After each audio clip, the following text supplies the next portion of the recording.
माननीय सभापति जी, आज आपने मांग संख्या 27-28 पर बोलने का मौका दिया, इसके लिए आपका धन्यवाद करती हूँ। राजस्थान बहुत बड़ा राज्य है, यहाँ पर समस्त जनसंख्या को स्वास्थ्य सेवाओं से जोड़ने का काम बहुत कठिन था, लेकिन हमारे यशस्वी मुख्यमंत्री जी ने चिरंजीवी योजना के माध्यम से सब पूरी राजस्थान की जनसंख्या को जीवन दान देने जैसा काम किया है। मैं उनका पूरे समस्त राजस्थान वासियों की तरफ से धन्यवाद देना चाहूंगी हमारे मुख्यमंत्री जी को। कांग्रेस सरकार का यह कार्यकाल इतिहास में स्वर्ण अक्षरों में लिखा जाएगा, जिसमें गरीब, किसान, महिलाओं, युवाओं, छात्रों, बुजुर्गों की सभी परेशानियों को सरकार ने एड्रेस किया है और विभिन्न योजनाओं के द्वारा सभी परेशानियों को दूर किया गया है। सभापति महोदय, मैं बात करूं रामगढ़ विधानसभा की, तो पिछले 4.25 सालों में बहुत अधिक काम हमारी विधानसभा में हुए हैं। 27 तो सब सेंटर खुले और 4 पीएचसी खुली है, 1 पीएचसी सीएचसी हो गई है। इसके अलावा कहीं मशीन्स, कहीं x ray machine, sonography machines, extra beds, उनकी तो कोई गिनती ही नहीं है। और जो पिछला कार्यकाल था भारतीय जनता पार्टी का, उसमें एक सब सेंटर रामगढ़ में नहीं खोला गया था, ये ऑन रिकॉर्ड है। अभी हमारे साथी विधायक कह रहे थे बिन मांगे मिलता था, लेकिन रामगढ़ के विधायक तो मांगते मांगते थक गए, लेकिन उनको एक सब सेंटर भी नसीब नहीं हुआ था। इसके अलावा अगर मैं बात करूं रामगढ़ की, तो हमारे यहाँ एक मेडिकल नर्सिंग कॉलेज है जिसकी बिल्डिंग बनी हुई है, लेकिन क्योंकि वो किसी हॉस्पिटल के साथ अटैच नहीं है तो वो रनिंग में नहीं है। तो मैं तो मंत्री जी से रिक्वेस्ट करूंगी कि वह पोस्ट सैंक्शन करी जाए, रामगढ़ के हॉस्पिटल को 100 बेडेड हॉस्पिटल बनाया जाए जो इस नर्सिंग कॉलेज से अटैच होगा और ये नर्सिंग कॉलेज चल पाएगा। क्योंकि देखने में आया है कि कोरोना काल में सबसे ज़्यादा मेहनत हमारे नर्सिंग स्टाफ ने करी थी, डॉक्टर्स ने करी थी। तो मैं तो समस्त राजस्थान के मेडिकल विभाग के कर्मचारियों, अधिकारियों का भी धन्यवाद दूंगी कि उन्होंने इतने मुश्किल उसमें भी बहुत मेहनत करी और हजारों की संख्या में लोगों की जान बचाई थी। अगर हम महिला स्वास्थ्य सेवाएं की बात करें, तो ग्रामीण इलाकों में महिलाओं का स्वास्थ्य एक मेजर इशू है जिसको हमें एड्रेस करने की ज़रूरत है, क्योंकि उनके हीमोग्लोबिन 4 या 5 या 6 होता है, लेडी डॉक्टर्स नहीं होती है, नर्सेस भी 24 आवर्स वहाँ नहीं रहती हैं, डिलीवरी केसेस इतने अधिक आते हैं और सरकार जब इंस्टीट्यूशनल डिलीवरी पे इतना फोकस कर रही है, तो मुझे लगता है लेडी डॉक्टर्स की संख्या हमें बढ़ानी चाहिए। और ये तभी बढ़ सकती है जब कॉलेजेस में आप लड़कियों की संख्या बढ़ाएंगे, उनके लिए सीट एक्स्ट्रा करेंगे। जब तक आप ये डॉक्टर्स, लेडी डॉक्टर्स बनाएंगे नहीं, तो लेडी डॉक्टर्स को हम ग्रामीण इलाकों में लगाएंगे कैसे?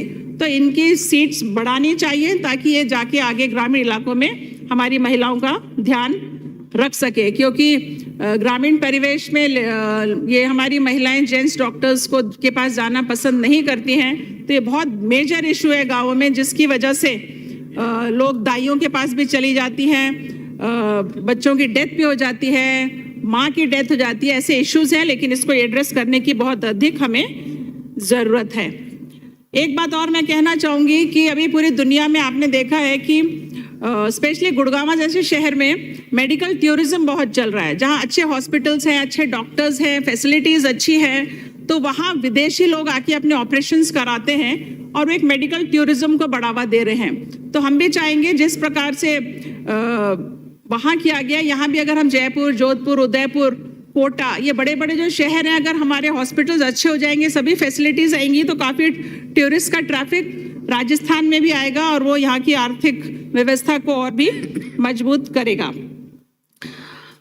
अगर जनसंख्या के आधार पे सरकार सब सेंटर्स, पीएचसी और सीएचसी खोले, तो मुझे लगता है कि कहीं कोई विसंगति नहीं होगी, क्योंकि देखने में आया है कि 20-20 किलोमीटर में एक भी पीएचसी नहीं होती है। 50,000 की जनसंख्या है इतने इलाके में और एक पीएचसी नहीं है, जो नॉर्म्स के खिलाफ है। तो मुझे लगता है क्योंकि 2011 के बाद जनगणना नहीं हुई है जनसंख्या की, तो जहां 500 की आबादी है उधर एक सब सेंटर तो आप लोगों को खोलना ही चाहिए और 15,000 की आबादी पे आपको पीएचसी खोलनी चाहिए, ताकि वहां रहने वाले लोगों को मेडिकल फैसिलिटीज दे पाए। प्लस सबसे ज़रूरी जो मुझे लगता है कि सब सेंटर्स को हमें और स्ट्रेंथन करना चाहिए, यहाँ नर्सिंग स्टाफ बढ़ाने चाहिए, 24 घंटे नर्सेस वहाँ रहें, प्लस यहाँ सिस्टम कंप्यूटराइज हो और जो टेस्टिंग जो सरकार ने जांच वगैरह फ्री करी है, उसका पूरा रिकॉर्ड सब सेंटर्स में होना चाहिए, कंप्यूटराइज होना चाहिए। एक तो आपके पास आंकड़े आ जाएंगे कि कौन से इलाके में क्या किस तरह की प्रॉब्लम्स आ सकती हैं, क्या कमियां हैं, ताकि उसके हिसाब से वहाँ पर उनको मेडिकल ट्रीटमेंट दिया जाए या उनको काउंसलिंग करी जाए। तो मुझे लगता है बहुत बड़ा फायदा होगा, क्योंकि मुझे लगता है prevention is better than cure. और वैक्सीनेशन तो 100% होने चाहिए, लेकिन ये नहीं हो पाते हैं। मैं बात करूंगी अलवर की, तो यहाँ 96-97%, और जो बचे 3-4% रहते हैं उनमें गलघोटू जैसी बीमारियों से भी बच्चे मर रहे हैं, कुपोषित बच्चे भी हैं, एनीमिक महिलाएं भी हैं। तो इसका कहीं ना कहीं हम लोगों को देखना पड़ेगा कि हम इस व्यवस्था को कैसे हम ठीक करें, ताकि कुपोषित बच्चों की हम पूरी कम से कम साथ संभाल कर सकें। अगर एनीमिक है, महिलाएं कमज़ोर हैं, आदमी कमज़ोर हैं, तो कम्युनिकेबल डिजीजेस जैसे टीबी और एड्स ये भी बहुत चल रही है ग्रामीण इलाकों में, क्योंकि इन लोगों को शर्म आती है, पेशेंट्स को वो बताते नहीं है, परिवार को वो चुपचाप दवाई खाते हैं, कभी छोड़ देते हैं, तो उनका पूरा इलाज भी नहीं हो पाता है, जिसकी वजह से बीमारियां फैलती रहती है। तो मुझे लगता है इसकी भी बहुत ज़रूरत है कि सरकार इस पे ध्यान दे और इनकी काउंसलिंग करे गांव-गांव जाके, ताकि ये बीमारियां ना फैले। एक बहुत बड़ी बीमारी जो निकल के आजकल आई है, खासतौर पे कोरोना के बाद और उस दौरान भी, वो है डिप्रेशन। तो मुझे लगता है CHC पे कम से कम एक साइकोलॉजिस्ट और साइकेट्रिस्ट तो होना ही चाहिए, क्योंकि हर आदमी इतना स्ट्रेस में जी रहा है, सभी स्ट्रेस में जी रहे हैं, चाहे नेता हो, चाहे जनता हो, चाहे अधिकारी हो, क्योंकि वर्कलोड इतना है और हर तरीके की परेशानियां कहीं ना कहीं होती है। स्टूडेंट्स में भी आपने देखा बहुत ज़्यादा स्ट्रेस है। तो ये बहुत मेजर इशू है जिसको सरकार को एड्रेस करना चाहिए, और स्पेशली महिलाओं में तो आफ्टर 40 मीनोपॉज के दौरान हार्मोनल इम्बैलेंस की वजह से महिलाओं में कई सारे परेशानियां आती है। इसको भी सरकार को ध्यान में रखना चाहिए।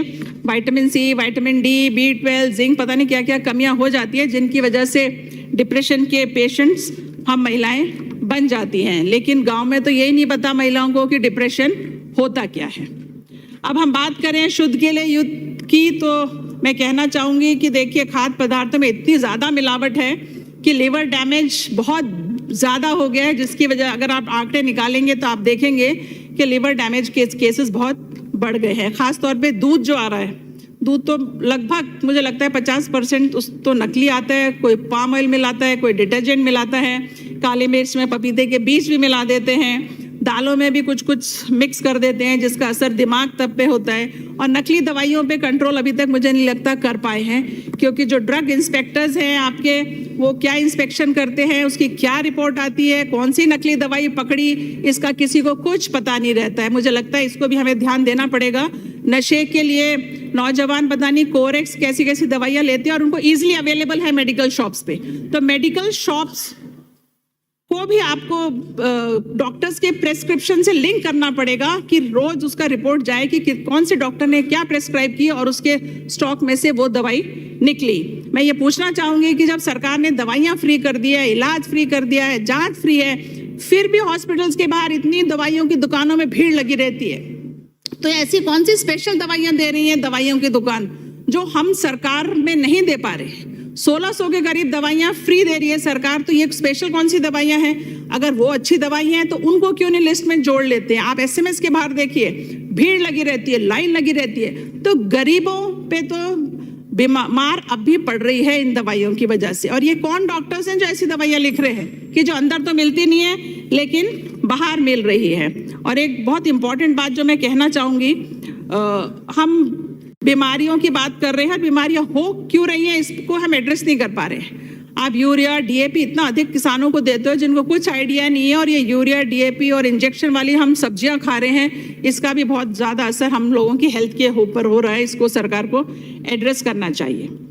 अब हम बात करें आबकारी की, दवा की बात कर ली, अब हम करेंगे आबकारी यानी दारू। तो ये सरकार ऑक्शन करती है, 8 बजे तक दुकानें खुली होती है और 8:30 बजे पुलिस जो दारू पीते हैं उनको पकड़ के ले जाती है और बंद कर देती है। तो मुझे लगता है इसको सोचना पड़ेगा। इससे महिलाओं का शोषण होता है, पीता तो कोई है और उसको झेलना किसी और को पड़ता है। तो मुझे लगता है इसको एड्रेस करना पड़ेगा। आपने बोलने का मौका दिया, बहुत बहुत धन्यवाद।